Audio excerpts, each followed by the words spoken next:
उद्धव ठाकरेंच्या शिवसेनेबद्दल मला बोलण्याची काही गरज नाही, तुम्हाला सगळं माहिती आहे. जसं एका पिक्चर मध्ये लिहिलं होतं तेरा मेरा बाप चोर है, तसं तर आम्हाला लिहून टाकलंय तेरा तुम चोर हो, तुम गद्दार हो. पण आम्ही कशा करता गद्दारी केली हे पूर्ण महाराष्ट्राने पाहिलेलं आहे. आणि आता जे उमेदवार मिळत आहेत ते का उमेदवार त्यांच्या पठडीतले काय आम्ही गद्दार आहे आणि हे जे सापडले काय गुद्दार आहे काय? म्हणजे त्यांच्याकडे विचाराचे मुद्दे कुठलेच राहिलेले नाही.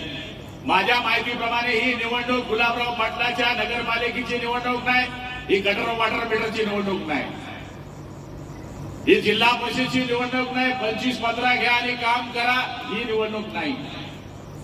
ही निवडणूक महापालिकेची नाही की स्वायत्त संस्था आहे, ही निवडणूक त्याची नाही. ही राज्याची निर्णय घेणारी विधानसभेची निवडणूक नाही. ही जगामध्ये आपल्या देशाचं अस्तित्व टिकवणारी निवडणूक आहे. माझ्या माहितीप्रमाणे 544 जागेवर उमेदवार हे स्मिताताई वाघ उमेदवार नाही, तिकडे रक्षाताई उमेदवार नाही. माझ्या माहितीप्रमाणे 544 जागेवर नरेंद्र दामोदर मोदी हे उमेदवार आहेत. आणि माझ्या माहितीप्रमाणे तुम्हाला जे मत द्यायचं आहे ते मत ना रक्षाताईला द्यायचं आहे ना मत ते स्मिताताईला द्यायचं आहे.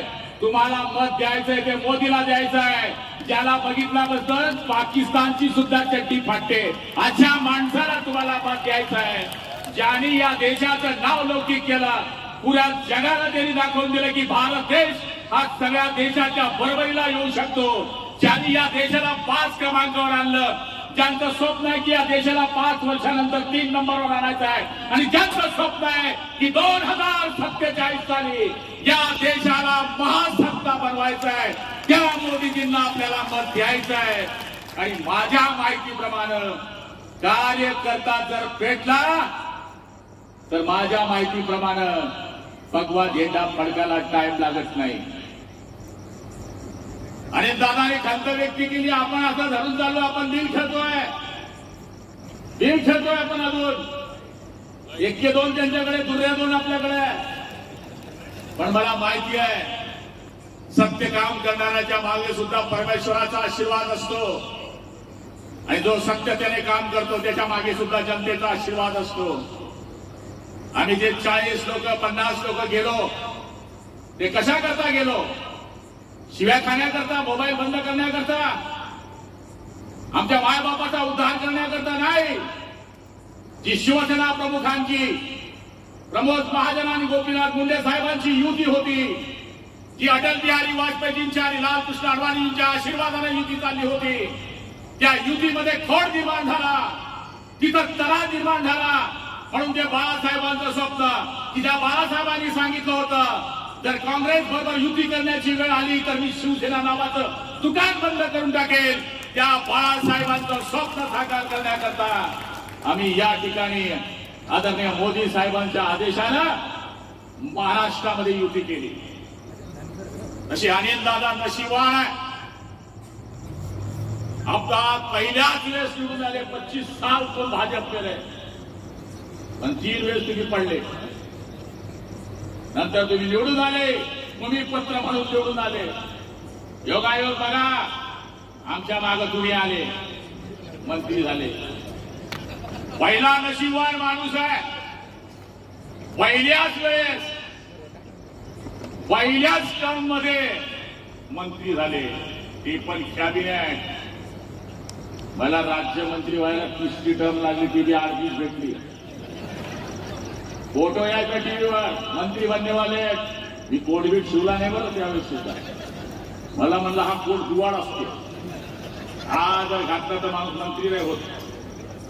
पण आपल्या आशीर्वादाने 3ऱ्या टर्म मध्ये आम्ही मंत्री झालो, तेही राज्यमंत्री झालो.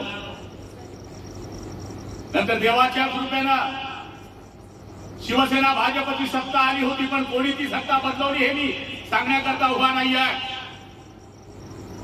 ज्यावेळेस पक्षाचा नेता आदेश देतो त्याप्रमाणे आमदारांना काम करायचं असतं. म्हणून सगळ्या आमदारांनी उद्धव साहेबांना मुख्यमंत्री करण्याकरता साथ दिली. ते मुख्यमंत्री झाले, त्यांच्या कॅबिनेटमध्ये मला कॅबिनेट मंत्रीपद मिळालं.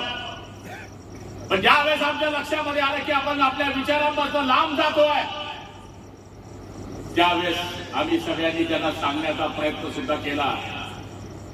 लोक म्हणतात तुम्ही गेले फुटले, अरे फुटले नाही, त्यांच्या समोर गेलो, संजय राऊतच्या समोर गेलो, संजय राजाराम राऊत त्याच्या समोर हा गुलाब रघुनाथ पाटील गेला, हा खानदेशाचा पोट्टा गेला आणि सांगितलं अजूनपर्यंत ते वापीपर्यंत पोहोचले. बुलालो सुबह का भूला है जी शाम को वापस घर को आ जाए तो उसे भूला नहीं कहते, त्यांना वापस बोलवा.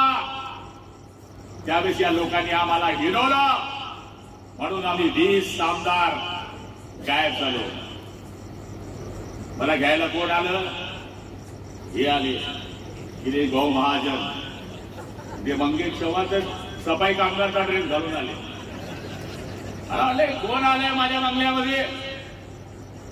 आणि मी कशात गेलो? अँब्युलन्स मध्ये गेलो.